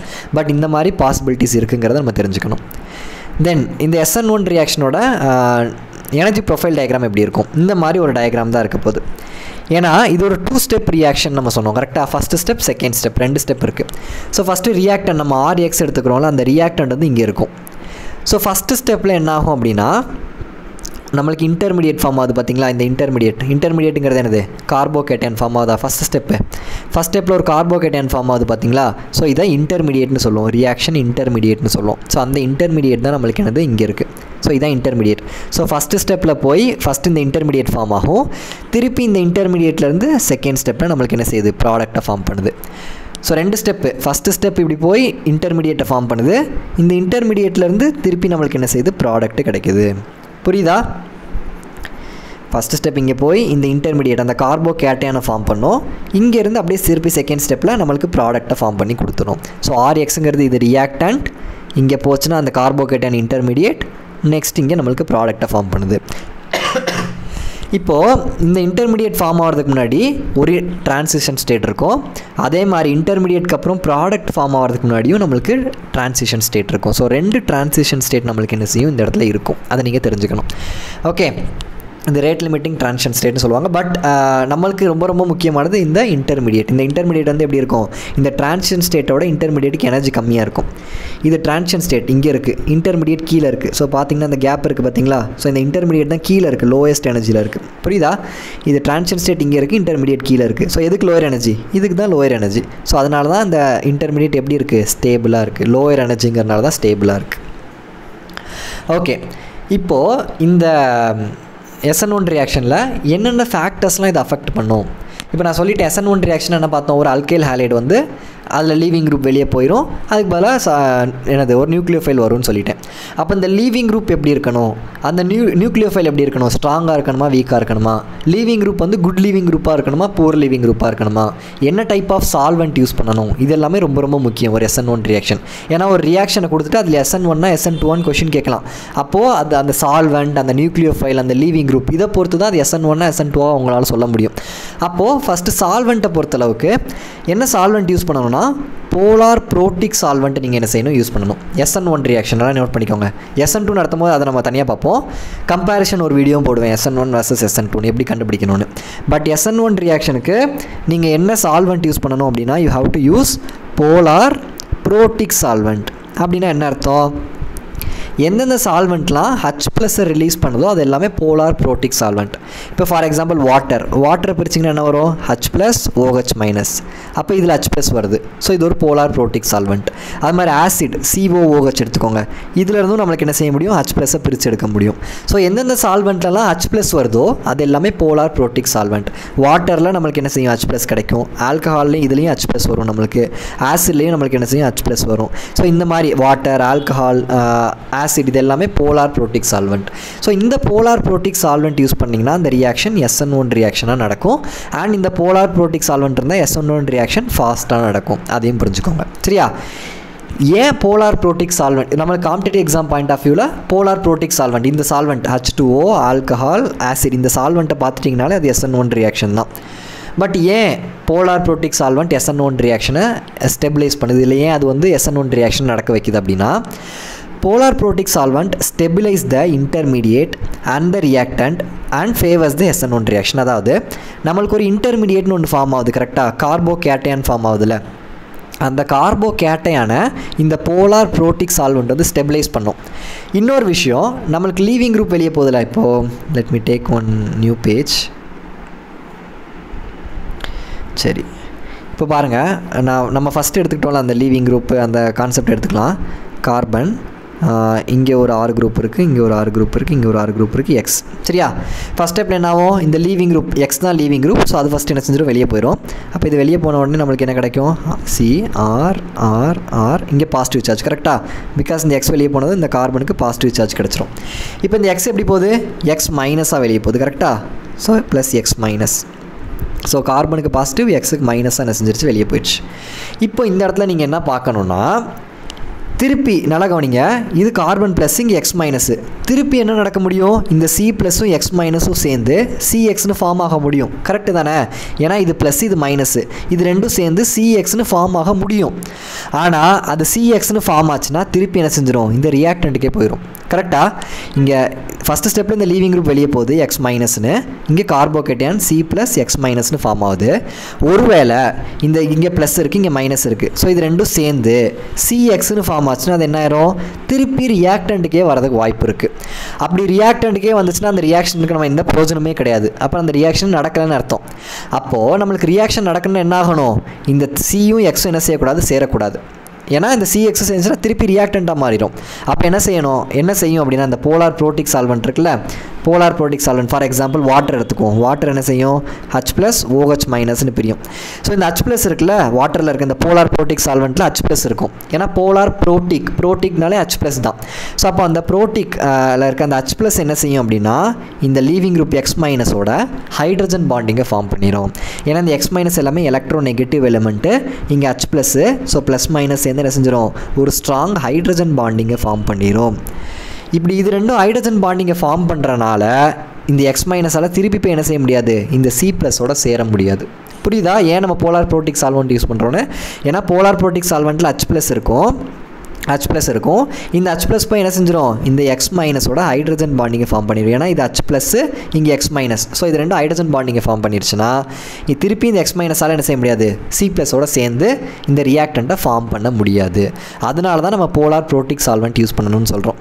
இப்போ இந்த கேஸில் எடுத்துக்கோங்க, இந்த எக்ஸ் லீவிங் குரூப் வெளியே போயிருக்கு பார்த்தீங்களா? போன உடனே இந்த கார்பனுக்கு இந்த செஞ்சிருக்கு, இந்த பாசிட்டிவ் சார்ஜ் கிடச்சிருச்சு. இந்த கார்பன் கிட்ட பாசிட்டிவ் சார்ஜ் கிடச்சிருச்சு. இப்போ நல்லா பாருங்கள், இந்த எக்ஸ் வெளியே போச்சுல, இந்த எக்ஸ் மைனஸாக வெளியே போச்சுல, அந்த எக்ஸ் கூட பாருங்களேன், இது வாட்டர் HOH, இது ஒரு வாட்டர் மாலிகுல், இது ஒரு வாட்டர் மாலிகுல், இது ஒரு வாட்டர் மாலிகுல், இது ஒரு வாட்டர் மாலிகுல். அப்போ இந்த வெளியே போன எக்ஸ் மைனஸோட இங்கே நல்லா பார்த்தீங்கன்னா, வெளியே போன எக்ஸ் மைனஸோட இங்கே ஒரு ஹைட்ரஜன் பாண்டிங், இந்த இடத்துல ஒரு ஹைட்ரஜன் பாண்டிங், இந்த இடத்துல ஒரு ஹைட்ரஜன் பாண்டிங், இந்த இடத்துல ஹைட்ரஜன் பாண்டிங். ஸோ இப்படி ஹைட்ரஜன் பாண்டிங்காக ஃபார்ம் பண்ணுறதுனால இந்த எக்ஸ் மைனஸ் என்ன செய்ய முடியாது? திருப்பி இந்த கார்போகேட்டையான் கூட சேர முடியாது, சேர்ந்து இந்த ரியாக்டண்ட்டை ஃபார்ம் பண்ண முடியாது. அதனால தான் இட் ஸ்டெபிலைசஸ் த இன்டர்மீடியேட். அண்ட் இந்த கார்போகேட்டையானும் என்ன செய்யும்? கார்போகேட்டையானும் நம்மளுக்கு என்ன செய்யும்? ஸ்டெபிலைஸ் ஆகும் இந்த இடத்துல. இதனால தான் நம்ம என்ன செய்யணும்? போலார் ப்ரோட்டிக் சால்வெண்ட் நம்ம யூஸ் பண்ணணும். சரியா? இதை தெரிஞ்சுக்கோங்க. Then effect of nucleophile. என்ன மாதிரி நியூக்ளியோஃபைல் நம்ம யூஸ் பண்ணணும் அப்படின்னா, it is independent of the nucleophile. நீங்கள் எப்படினாலும் நியூக்ளியோஃபைல் யூஸ் பண்ணலாம். நியூக்ளியோஃபைலை பொறுத்து இந்த SN1 ரியாக்ஷன் அந்த அளவுக்கு என்ன செய்யாது? அஃபெக்ட் ஆகாது. But still better or strong nucleophile will not be a good choice for SN1 reaction. ஒரு strong nucleophile like NH2 minus, NH2 minus is a strong nucleophile. அடுத்து OH மைனஸும் one of the strong nucleophile தான். But NH2 minus தான் ரொம்ப strong நியூக்ளியோஃபைலாக நம்ம நிறையா இதில் பார்ப்போம். இந்த E1CB ரியாக்ஷன் மெக்கானிசம்லாம் படிக்கும்போது நீங்கள் படிப்பீங்க. ஸோ இந்த மாதிரி ஸ்ட்ராங் நியூக்ளியோஃபைல் யூஸ் பண்ணுறது வந்து ஒரு குட் ஐடியா கிடையாது SN1 ரியாக்ஷனுக்கு. ஏன் அப்படின்னா நல்லா கவனிங்களேன். ஃபஸ்ட் ஸ்டெப்பில் என்ன ஆகுது, RXல லீவிங் குரூப் வெளியே போகுது, R + X மைனஸ்னு ஃபார்ம் ஆகுது. செகண்ட் ஸ்டெப்பில் தான் R + நியூக்ளியோஃபைலும் சேர்ந்து நம்மளுக்கு என்ன கொடுக்குது, R நியூக்ளியோஃபைல் கொடுக்குது. அப்போ இந்த இடத்துல நீங்கள் நல்லா கவனித்து பார்த்தீங்கன்னா ஃபஸ்ட்டு ஸ்டெப்பில் இந்த லீவிங் குரூப் வெளியே போகணும். லீவிங் குரூப் வெளியே போயிட்டு ஃபஸ்ட் என்ன ஃபார்ம் ஆகுது, கார்போகேட்டையான் ஃபார்ம் ஆகுது. இந்த கார்போகேட்டையான் ஃபார்ம் ஆகிற வரைக்கும் நியூக்ளியோஃபைல் வெயிட் பண்ணணும். இந்த கார்போகேட்டையான் ஃபார்ம் ஆனதுக்கு அப்புறமா தான் நியூக்ளியோஃபைல் ரியாக்ஷனில் இன்வால்வ் ஆகணும். ஒருவேளை நீங்கள் ஸ்ட்ராங் நியூக்ளியோஃபைல் எடுத்துக்கிட்டிங்கன்னு வச்சுக்கோங்களேன், அது ரொம்ப ஸ்ட்ராங் ரொம்ப பவரான நியூக்ளியோஃபைல்னால் இந்த கார்போகேட்டையான் ஃபார்ம் ஆகிறதுக்கு முன்னாடியே டேரெக்டாக போய் அட்டாக் பண்ணிடும். நம்மளுக்கு அப்படி அட்டாக் பண்ணக்கூடாது SN1 ரியாக்ஷனில். ஏன்னா இந்த லீவிங் குரூப் வெளியே போயிட்டு கார்போகேட்டையான் ஃபார்ம் ஆகிற வரைக்கும் நியூக்ளியோஃபைல் வெயிட் பண்ணணும். அப்போ ஒரு வீக்கான நியூக்ளியோஃபைல் தான் நீங்கள் என்ன செஞ்சுக்கணும், எடுத்துக்கணும். ஸ்ட்ராங் நியூக்ளியோஃபைல் எடுத்திங்கன்னா இந்த எக்ஸ் வெளியே போகிறதுக்குள்ளேயே கார்போகேட்டையான் ஃபார்ம் ஆகிறதுக்கு முன்னாடி இந்த நியூக்ளியோஃபைல் போய் என்ன செஞ்சிடும், அட்டாக் பண்ணிடும். ஸோ அப்போது நீங்கள் ஒரு ஸ்ட்ராங் நியூக்ளியோஃபைல் எடுத்தால் இந்த கார்போகேட்டையான் ஃபார்ம் ஆகிற வரைக்கும் நியூக்ளியோஃபைல் வெயிட் பண்ணாது. ஸோ அதனால தான் பெட்டர் நியூக்ளியோஃபைல் வந்து it is not a good choice for SN1 reaction. However, weak nucleophile with low concentration favors SN1. அதனால தான் weak nucleophile with low concentration கம்மியாக நீங்கள் என்ன செஞ்சுக்கணும், எடுத்துக்கணும். இதுதான் நியூக்ளியோஃபைலை பற்றி நீங்கள் தெரிஞ்சுக்க வேண்டியது. அப்போ என்ன சால்வெண்ட் யூஸ் பண்ணணும், போலார் ப்ரோட்டிக் சால்வெண்ட் யூஸ் பண்ணணும். நியூக்ளியோஃபைல் வந்து வீக் நியூக்ளியோஃபைலாக நம்ம என்ன செஞ்சுக்கணும், எடுத்துக்கணும். For example water is a good week nucleophile. Water, alcohol இதெல்லாமே வீக் நியூக்ளியோஃபைல். அதாவது நெகட்டிவ் சார்ஜ் இல்லாமல் இந்த லோன் பேரில் இருக்குது பார்த்தீங்களா, ஓக்கு மேலே லோன் பேர். ஸோ இந்த மாதிரி லோன் பேரில் இருக்கிறது எல்லாமே வீக் நியூக்ளியோஃபைல், மோஸ்ட்லி மைல்டு நியூக்ளியோஃபைலாக இருக்கும். Next leaving group effect. Leaving group எப்படி இருக்கணும் நல்லா பாருங்கள். இப்போ வந்து நான் நியூக்ளியோஃபைல் என்ன சொன்னேன், இந்த லீவிங் குரூப் வெளியே போகிற வரைக்கும் என்ன செய்யணும், நியூக்ளியோஃபைல் வந்து வெயிட் பண்ணி அந்த லீவிங் குரூப் வெளியே போயிட்டு கார்போகேட்டையான் ஃபார்ம் ஆனதுக்கப்புறமா தான் இந்த நியூக்ளியோஃபைல் போய் அட்டாக் பண்ணணும். அப்போ என்ன செய்யணும், லீவிங் குரூப் ஃபஸ்ட்டு வெளியே போகணும். ஃபஸ்ட்டு சீக்கிரமாக வெளியே இந்த லீவிங் குரூப் வந்து சீக்கிரமாக வெளியே போனால் தான் இது கார்போகேட்டையானை ஃபார்ம் பண்ணும். அப்போ தான் இந்த ரியாக்ஷனே நடக்கும். அப்போ ஃபஸ்ட்டு லீவிங் குரூப் என்ன செய்யணும், வேகமாக வெளியே போகணும். அந்த லீவிங் குரூப்பே வெளியே போகிறதுக்கு ரொம்ப கஷ்டமாக இருந்துச்சுன்னா இந்த ரியாக்ஷன் என்ன செய்யாது, அவ்வளோ சீக்கிரமாக நடக்காது. ஸோ அப்போ நீங்கள் புரிஞ்சுக்க வேண்டியது என்னது, லீவிங் குரூப் ஈஸியாக வெளியே போயிடணும். அப்போ இந்த லீவிங் குரூப் ஈஸியாக வெளியே போனால் தான் எனக்கு ஃபஸ்ட்டு என்ன செய்யும், கார்போகேட்டையான் ஃபார்ம் ஆகும். அப்போ லீவிங் குரூப் குட் லீவிங் குரூப்பாக இருக்கணும். ஃபஸ்ட்டு ஈஸியாக வெளியே போகிற மாதிரி ஒரு லீவிங் குரூப்பாக இருக்கணும். பட் நியூக்ளியோஃபைல் என்ன செய்யணும், இந்த லீவிங் குரூப் வெளியே போகிற வரைக்கும் வெயிட் பண்ணணும். அப்போ ஒரு புவரான நியூக்ளியோஃபைல் நீங்கள் எடுத்துக்கணும். So leaving group good leaving குரூப்பாக இருக்கணும், பட் நியூக்ளியோஃபைல் புவர் நியூக்ளியோஃபைலாக எடுத்துக்கணும். ஸோ அதான் இங்கே concept. So leaving group good leaving group is preferable. ஏன்னா அது ஃபஸ்ட்டு வெளியே போனால் தான் நம்மளுக்கு அங்கே கார்போகேட்டையானே ஃபார்ம் ஆகும். So good leaving group is the one which is stable after it's leaves the reactant. அதாவது இங்கே பாருங்கள், லீவிங் குரூப்னா இந்த X மைனஸ் வெளியே போகுது பார்த்தீங்களா. ஸோ எதை நம்ம குட் லீவிங் குரூப்னு சொல்லுவோன்னா, இது இந்த லீவிங் குரூப் அப்படிங்கிறது வெளியே போனதுக்கப்புறமும் ஸ்டேபிளாக இருக்க முடிஞ்சிச்சு அப்படின்னா அது குட் லீவிங் குரூப். இப்போ இந்த எக்ஸ் வந்து எக்ஸ் மைனஸாக வெளியே போகுது. எக்ஸ் மைனஸாக வெளியே போனதுக்கப்புறம் இந்த எக்ஸ் மைனஸ் ஸ்டேபிளாக இருந்துச்சு அப்படின்னா அப்போ இந்த எக்ஸ் வந்து குட் லீவிங் குரூப். இல்லை இப்போ இந்த எக்ஸ் மைனஸ் வந்து இந்த எக்ஸ் வந்து வெளியே போயிடுச்சு எக்ஸ் மைனஸாக, பட் ஸ்டேபிளாக இல்லை அப்படின்னா இந்த X minus good leaving group கிடையாது. ஸோ குட் லீவிங் குரூப் அப்படிங்கிறது வெளியே போனதுக்கப்புறம் ஸ்டேபிளாக இருக்கணும். இல்லைனா இன்னொரு விஷயம் நீங்கள் எப்படி புரிஞ்சுக்கலாம்னா, weak bases are good leaving group. Weak bases water, அதுக்கப்புறம் பார்த்திங்கன்னா ஆல்கஹால், இந்த மாதிரி விஷயங்கள், அந்த halogens, chlorine, bromine, chlorine minus, bromine minus, iodine minus, அப்புறம் வாட்டர், இது எல்லாமே என்னது வீக் பேசஸ். கரெக்டாக? ஸோ இந்த வீக் பேசஸ் எல்லாமே என்னது, it is a good leaving group. இதை தெரிஞ்சுக்கோங்க. இதெல்லாமே good leaving group. Cl, Br, I minus, water, இது எல்லாமே குட் லீவிங் குரூப் பிகாஸ் இது எல்லாமே week bases. So week bases எல்லாமே குட் லீவிங் குரூப். இன்னும் இதை விட நல்ல லீவிங் குரூப்ஸ்லாம் இருக்குது. சல்ஃபோனேட்ஸ், டோசைலேட்ஸ், மெசைலேட்ஸ், ஓடிஎஸ்னு பார்ப்பீங்க, ஓஎம்எஸ்னு பார்ப்பீங்க. ஸோ இதெல்லாமே குட் லீவிங் குரூப். ஏன்னா இது எல்லாமே வீக் பேசஸ். இந்த சல்ஃபோனேட்ஸ் இருக்குது பார்த்தீங்களா, இந்த சல்ஃபோனேட்ஸ் எல்லாமே வீக் பேசஸ். எக்ஸாம்பிள் டோசைலேட்ஸ், மெசைலேட்ஸ். அதை தாண்டி halogen, Cl minus, Br minus, I minus, H2O, இது எல்லாமே குட் லீவிங் குரூப். ஏன்னா இது எல்லாமே வீக் பேசஸ். அப்போ இந்த லீவிங் குரூப் ஓடிஎஸ், ஓஎம்எஸ் இதெல்லாம் பார்த்தீங்கன்னா மோஸ்ட்லி SN1 ரியாக்ஷன் நடக்கிறதுக்கு வாய்ப்பு இருக்குது. பட் ஒரு ஃபேக்டரை வச்சு மட்டும் அது SN1 ரியாக்ஷன் சொல்லக்கூடாது.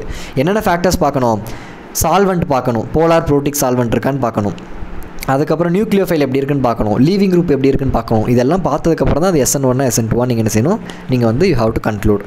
அண்ட் இந்த ஆலஜன்ஸ்லையும் லீவிங் குரூப்போட எபிலிட்டி பார்த்தீங்கன்னா iodine is greater than bromine, is greater than chlorine, is greater than fluorine. So இந்த 4 எது குட் லீவிங் குரூப்னா அயோடின், ஏன்னா iodine is the weakest base. So iodine, chlorine, bromine, iodine, bromine, chlorine, ஃப்ளூரினை consider பண்ணும்போது iodine is the good leaving group, அப்புறம் bromine, அப்புறம் chlorine, அப்புறம் fluorine. சரியா? அப்போ குட் லீவிங் குரூப்ஸ்க்கு எக்ஸாம்பிள் எழுதிக்கோங்க. OTS, OMS, iodine, bromine, chlorine, fluorine. So fluorine mostly அது குட் லீவிங் குரூப் கிடையாது.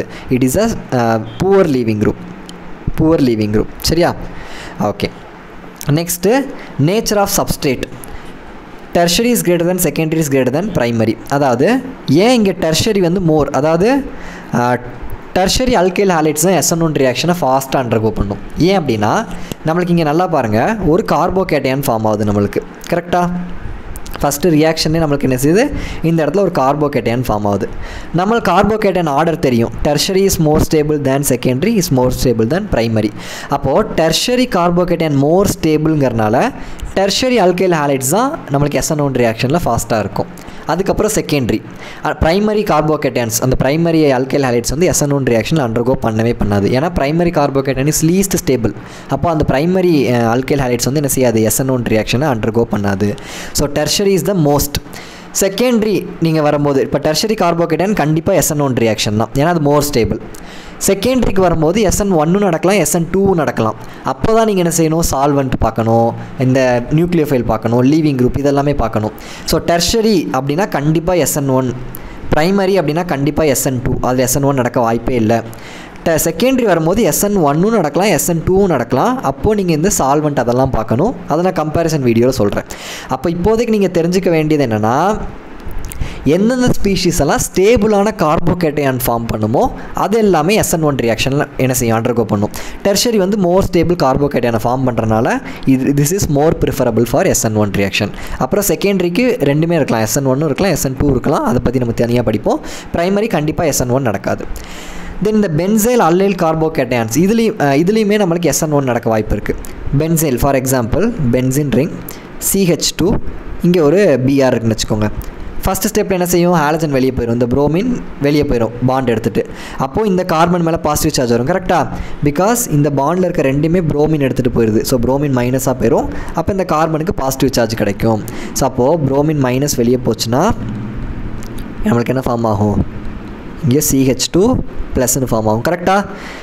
கரெக்ட் தானே? இது ப்ளஸ் இது மைனஸாக போயிடும். அப்போது இங்கே நம்மளுக்கு கார்போகேட்டையான் ஃபார்ம் ஆகுது. ஸோ இந்த கார்போகேட்டையான் இஸ் மோர் ஸ்டேபிள் பிகாஸ் இது ரெசனன்ஸில் என்ன செய்யும், பார்ட்டிசிபேட் பண்ணும். இந்த பாண்ட் இங்கே வரும், இந்த பாண்ட் இங்கே போகும், இந்த பாண்ட் இங்கே போகும். ஸோ ரெசனன்ஸ் ஸ்டெபிளைஸ்டாக இருக்கும். அப்போது பென்சைல், இந்த மாதிரி பென்சைல் கார்போகேட்டையான், இந்த பென்சைல் அல்கைல் ஹாலைட்ஸ் வந்து SN1 ரியாக்ஷன் அண்டர்கோ பண்ணும். நெக்ஸ்ட் இதே மாதிரி allyl, CH2 double bond CH single bond CH2, இதை தான் அல்லைல் குரூப்னு சொல்லுவோம். CH2 double bond CH single bond CH2, இதான் அல்லைல் குரூப். இது கூட ஒரு புரோமின் அட்டாச் ஆயிருக்குன்னு வச்சுக்கோங்க. இப்போ இந்த புரோமின் வெளியே போகுது.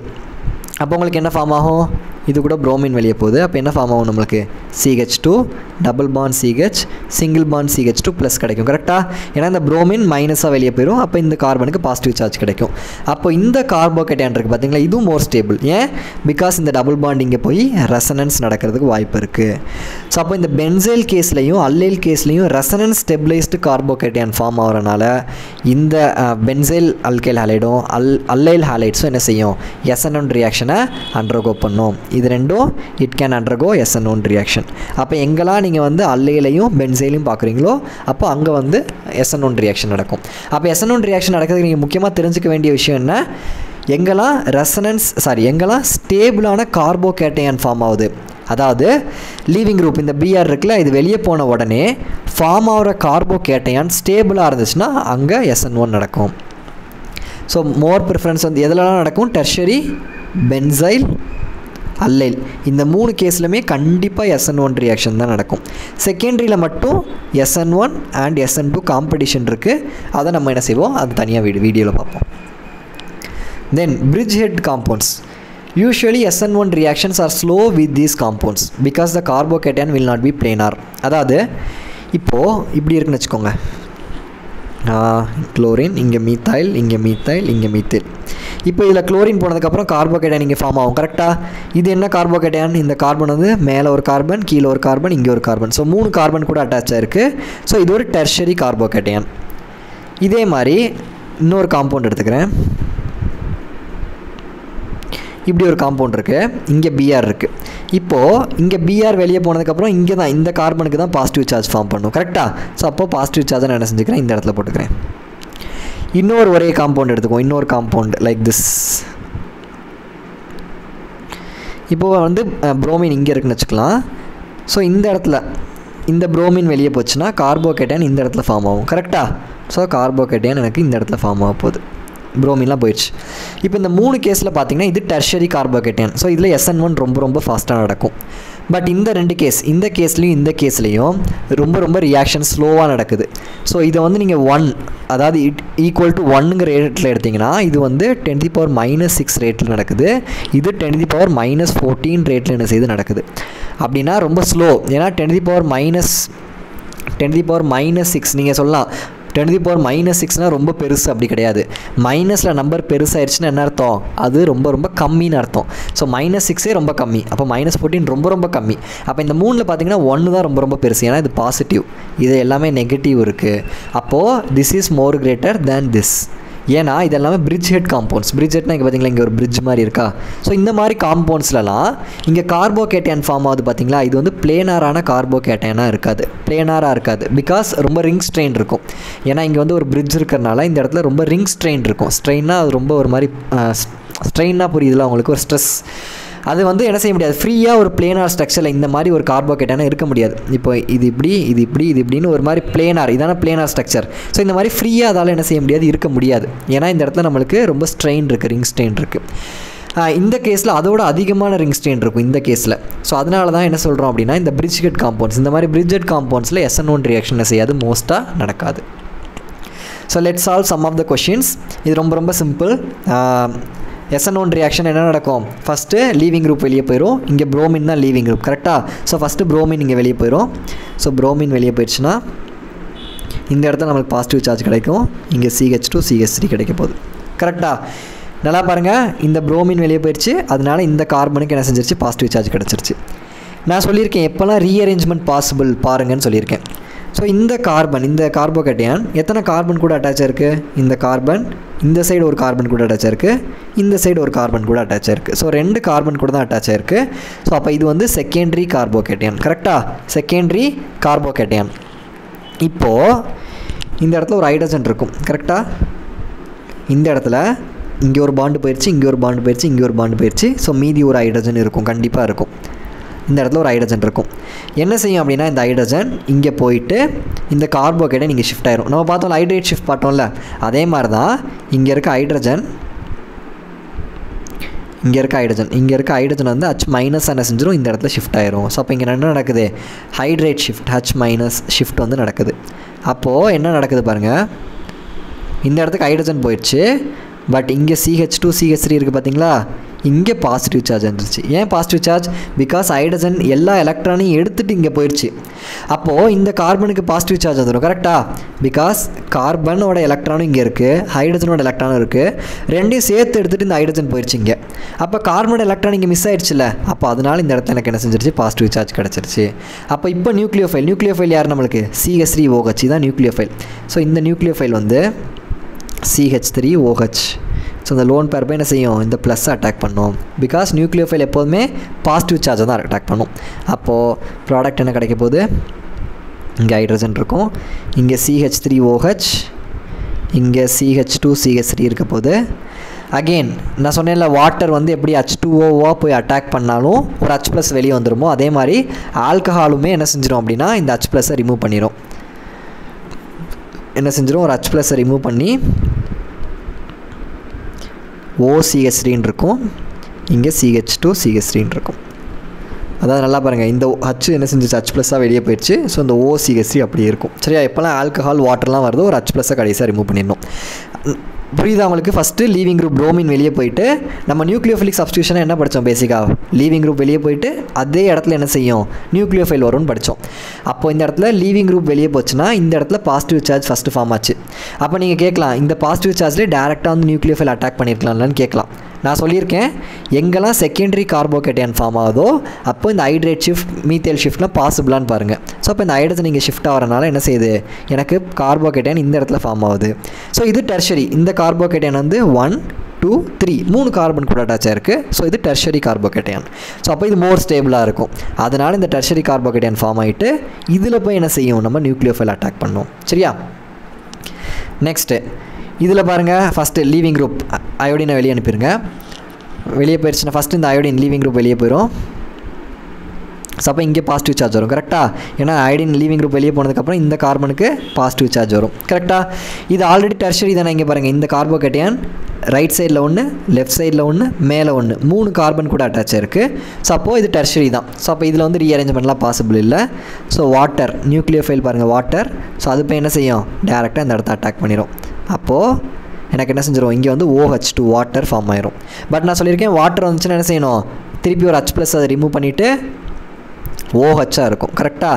ஏன்னா OH2லேருந்து ஒரு H+ வெளியே போச்சுன்னா என்ன செஞ்சிடும்? OH அந்த இடத்துல வந்துடும். சரியா? ஓகே.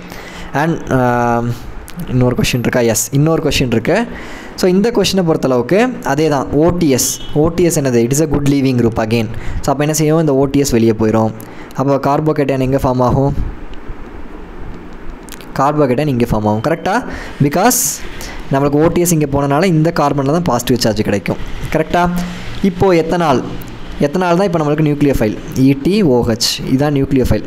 ஸோ அந்த நியூக்ளியோஃபைல் இப்போ என்ன செய்யும்? இந்த கார்போகேட்டையான் அட்டாக் பண்ணும். அட்டாக் பண்ணும்போது எனக்கு இங்கே இப்படியே இந்த இடத்துல என்ன செஞ்சிடும்? OETன்னு வந்துடும். ஏன்னா எத்தனால் எப்படி அட்டாக் ஆகும்? இது போனதுக்கப்புறமா ETOHன்னு இந்த இடத்துல இருந்திருக்கும். புரியுதா? இந்த எத்தனால் போய் அட்டாக் பண்ணதுக்கப்புறம் எனக்கு என்ன கிடச்சிருக்கும்? ETOHன்னு தான் இங்கே கிடச்சிருக்கும். பட் H+ ரிமூவ் பண்ணதுக்கப்புறம் என்ன செஞ்சிடும்? OETன்னு தான் வரும். அதனால தான் நான் டேரெக்டாக OETன்னு போட்டுட்டேன். இது ஒரு ப்ராடக்ட் கிடைக்க வாய்ப்பு இருக்குது. இன்னொரு ப்ராடக்ட் எப்படி கிடைக்கும்? OET இப்படி இருக்கலாம். கரெக்டாக? பிகாஸ் நான் என்ன சொன்னேன்? SN1 ரியாக்ஷனில் both R product S product ரெண்டுமே கிடைக்க வாய்ப்பு இருக்குது. அப்போது எனக்கு வெஜ்லேயும் OET வரலாம், டேஷ்லேயும் OET வரலாம். பிகாஸ் ஃப்ரண்ட் சைடு அட்டாக் நடந்தால் இப்படி எனக்கு வெஜ்ஜில் என்ன செய்ய போகுது? OET வரப்போகுது. பேக் சைடு அட்டாக் நடந்தால் டேஷில் வந்து எனக்கு என்ன செய்ய போகுது? OET வரப்போகுது. பிகாஸ் இந்த கார்போகேட்டையான் பிளேனார். ஸோ இந்த OET போய் ஃப்ரண்ட் சைட்லேயும் அட்டாக் பண்ணலாம், பேக் சைட்லேயும் அட்டாக் பண்ணலாம். ஸோ ஃப்ரண்ட் சைடு அட்டாக் பண்ணால் இது ப்ராடக்டாக கிடைக்கும், பேக் சைடு அட்டாக் பண்ணால் இது ப்ராடக்டாக கிடைக்கும். சரியா? ஸோ அதே மாதிரி தான் இங்கே உங்களுக்கு இருக்குது. இந்த ப்ரோமின் வெளியே போயிடும். ஸோ ஃப்ரண்ட் சைடில் வாட்டர் அட்டாக் ஆச்சுன்னா நம்மளுக்கு என்ன கிடைக்கும்? டேஷில் கிடைக்க போகுது. பேக் சைடு அட்டாக் நடந்துச்சுன்னா வெஜ்ஜில் கிடைக்க போகுது, OH. ஸோ இதை நீங்கள் இங்கே சால்வ் பண்ண மாதிரியே 2 ப்ராடக்ட் உங்களுக்கு கிடைக்க போகுது. ஸோ எப்போல்லாம் இந்த வெஜ் டேஷ் வருதோ SN1ல் 2 ப்ராடக்ட் இருக்கும் அப்படிங்கிறத நீங்கள் என்ன செஞ்சுக்கணும்? You have to be careful. So with this SN1 reaction நம்ம கம்ப்ளீட் பண்ணுறோம். நெக்ஸ்ட் SN2ல் மீட் பண்ணலாம். ஏதாவது டவுட் இருந்தால் கமெண்ட் பண்ணுங்கள். தேங்க்யூ.